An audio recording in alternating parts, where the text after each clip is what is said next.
let's not sugarcoat this. What happened to PnB Rock wasn't just tragic. It was a brutal wake-up call, a reminder that the streets don't care how famous you are, how hard you've worked, or how many chains you got around your neck. They don't forgive. And in PnB's case, they didn't forget either. Breaking news where shots were fired at a Roscoe's Chicken and Waffles restaurant. TMZ is reporting that rapper PnB Rock was hit and he was rushed to the hospital. 2 fugitives wanted by the FBI, including a longtime accused LA gang leader, now in custody tonight. Oh, you seen that with a just walked up on in the restaurant? And was, yeah, bro, that shit was goofy to me. Niggas tried me out here a couple times, you feel me? Like, I ain't gonna lie, but that never worked, you feel me? I be too on point. Like, I'm from the same I was trying to do. At the end of the day, it was me and Big Useless in there when it happened. He wasn't cooperating, and that's when they took it off of him by force. Biggie wasn't out here whispering about rappers needing to check in. He was shouting it, loud and clear, the kind of warning that comes with a body count. And sadly, it looks like PnB Rock missed the memo until it was far too late. So let's rewind this nightmare. September 2022. PnB Rock was out in LA just vibing with his fiancée Stephanie. Roscoe's Chicken and Waffles, broad daylight, Instagram-worthy piece. But little did they know that a man named Tone Jones had just stepped into the frame. A man who was about to turn their day into a living hell. It started with something as harmless as a dap. Just a quick greeting, nothing dramatic, but in the twisted rules of street politics, that single move triggered a domino effect. And the final piece? Death. Tragedy. Approached them with a firearm and demanded the victim's property. Tone Jones didn't stick around. He went outside and called his son Freddie Tone, who was chilling in the car. Surveillance shows Freddie getting handed a gun, wrapped in a towel. Then, in a move that still shakes people to the core, Freddie's 17-year-old son walked into Roscoe's with that gun, straight to PnB.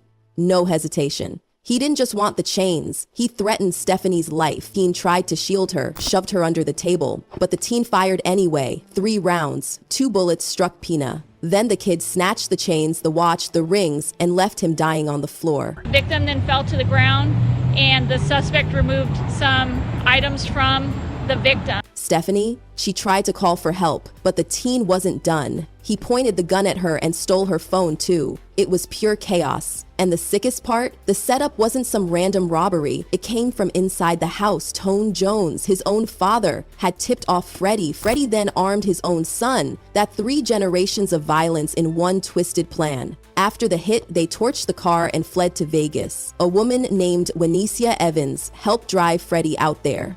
His wife Chantel Trone got pulled into the mess too. She even told the cops she saw her stepson cleaning jewelry that looked exactly like what PnB had on. Freddie tried to play dumb in court, claimed he came for a weed deal, but the video footage said otherwise. He was charged with murder, robbery, conspiracy, and suddenly this wasn't just a robbery gone wrong. It was something way deeper.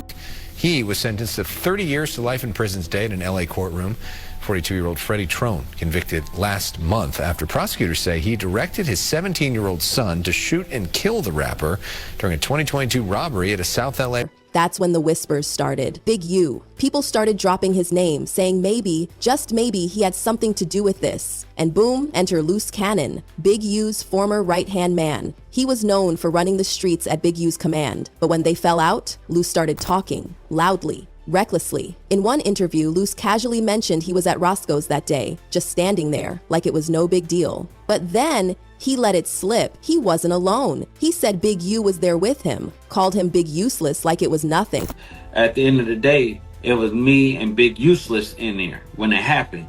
Let's be real. If Big U was truly standing there, right there in that restaurant when PnB Rock was killed and did nothing, didn't speak up, didn't intervene, didn't even say a single word afterward, that silence is deafening. Luce even got emotional, saying he wished he could have told PnB, just give up the chain, bro, we'll figure it out, stay alive. But it all happened too fast, seconds, that's all it took, and before anyone could blink, PnB was gone. So, when it happened, I wish I could have just told him, like, bro, just give up the jury and we get it back to you later. But it just happened so fast. Luce's reaction, it didn't sound like surprise. It sounded like regret, like he knew something was about to pop off. And Big U, he stayed silent, dodged questions, didn't deny, didn't clarify, just danced around the whole thing like he was doing PR for a ghost. But let's not play dumb. If you're innocent, wouldn't you scream it from the rooftops? Wouldn't you beg to clear your name? Instead, Big U stayed quiet, too quiet. And people, they started connecting the dots. Because here's the thing, Big U's rep isn't exactly clean. LA knows him. They know how he moves. For years, he ran this shady extortion hustle. People get robbed and boom, Big U appears out of nowhere offering to help recover their stuff for a price. That's not coincidence, that's a pattern. That's a hustle, and that's exactly what PnB fell into. When I broke the internet and told the real how really grimy you are, you act like I was crazy. Now, to be clear, Big U's name hasn't shown up on any official papers in PnB's case, not yet. But the streets, they know the truth before the court does, because in this game, the shooter is rarely the mastermind. There's always someone else, someone untouchable, and Big U, he's that guy. People fear him, which might explain why nobody's pointing fingers, at least not on record. But Luce Cannon, he's been loose with the truth, and based on what he said, he and Big U were right there at Roscoe's when it happened. That's not some wild theory, that's real. So you're telling us Luce and Big U just happened to be there when PnB got hit? Yeah, that's a coincidence nobody's buying, and if that doesn't give you chills, this will, because it gets worse. Luce isn't just talking about PnB. He's pointing fingers about Nipsey Hussle's death too. Claimed Big U called him before the shooting saying Nip was already dead, but when Luce checked, Nipsey was still alive. Minutes later, gone. So he FaceTimed me and stuff like that. He was like, Nipsey just got killed. I'm like, sick, I didn't hear that. So I hang up with him. I called Nipsey and I'm like, Nipsey, what's up? He was like, oh, what's up with it? Nipsey answered. Nipsey answered. So after I talked to Nipsey and I was like, yeah, I love you, cuz, or whatever like that. I'll see you later or whatever. So I hung up the phone. I thought Big U gave wrong information. 30 minutes later, the homies blowing me up like they just killed Nipsey. Then came the nuclear bomb, the RICO indictment. March 19, 2025, Big U turned himself in. The feds dropped a 43-count RICO case on his head. That's not a slap on the wrist. That's a wrecking ball. This isn't random. The feds don't move unless they've got paperwork. And baby, they got it. Receipts, testimonies, footage. They painted Big U not as a reformed OG trying to uplift the community, but as a crime boss, the head of a full-on criminal empire, a West Coast kingpin, Big U Enterprise. And then came the darkest part of all. Eugene Henley Jr., a career criminal known as Big U, who used his contacts and leadership role in the Crips criminal street gang, the entertainment industry, to further his own criminal enterprise. An enterprise that engaged in murder, extortion, robbery, human trafficking, COVID fraud, and other felonies. They're accusing him of everything: extortion, fraud, even murder. One case tied to him, the 2021 killing of up-and-coming rapper Rain Williams. Mr. Henley engaged in a murder of a musician signed to his label in 2021 and dumped the victim's body in Las Vegas off of the I-15 freeway. And while PnB Rock's name isn't in the official indictment, come on, everything lines up. Bold, blinking, clear as day. You don't need a detective's badge to see it. And the cherry on this rotten cake? The charity, his golden brand. Developing options, the one he bragged about for saving kids, reforming the streets. Turns out, according to the feds, it was a whole front. He was collecting NBA donations, government grants, COVID relief funds, not for the kids, but to stuff his own pockets. They've even hit him for ducking taxes, hiding money overseas, and scamming relief programs during a pandemic. Let that sink in. We're talking about a man who stood on stages beside politicians and basketball stars while allegedly running scams, flipping money, and building his own empire behind the scenes. The same man people once said was saving the hood? If the charges are real, he was exploiting it the whole time. The facts alleged in the complaint paint a very different picture. It is one of a murderer, a thief, a liar, and a cheat, and the criminals that enabled him. Big U wasn't always the guy in silk suits and political circles. He was born into gangland, South Central LA, right around 81st and Hoover.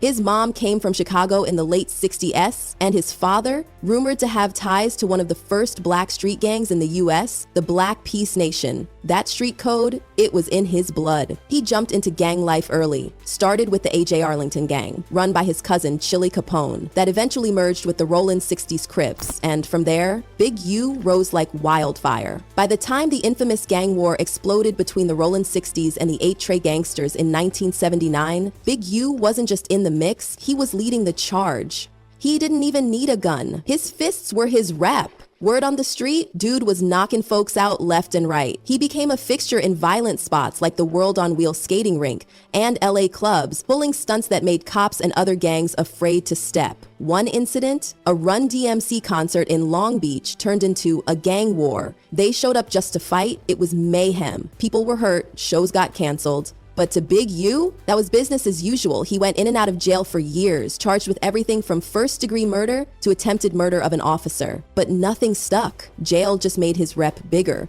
By the 1980s, the FBI already had Big U flagged as a violent enforcer in the Rollin' 60s. Some reports say he got shot 7 times and didn't even flinch. Meanwhile, the crack era hit and Big U, he capitalized. He wasn't just slinging drugs, he was moving operations across cities, Minneapolis, Atlanta, Chicago, nationwide street power. But Big U wasn't all streets. He stepped into music too. Rappers like Poa LQ brought him on as a manager just for his street cred. And then there was Kurupt, another young Rollin' 60s rapper who would go on to blow up with Daz Dillinger and Thaw Dog Pound. But it all came crashing down. A sting operation caught Big U trying to rob an undercover agent for 33 pounds of cocaine. When he pulled the strap, it was over. He was hit with a 23-year sentence. Media labeled him one of the top gang leaders in LA, and while the world went wild with hip-hop in the 90s, Big U sat behind bars, building his legend from a cell. They say he was so feared inside, he once knocked someone's eyeball out in a brawl. And in his own words, he ran the prison game too,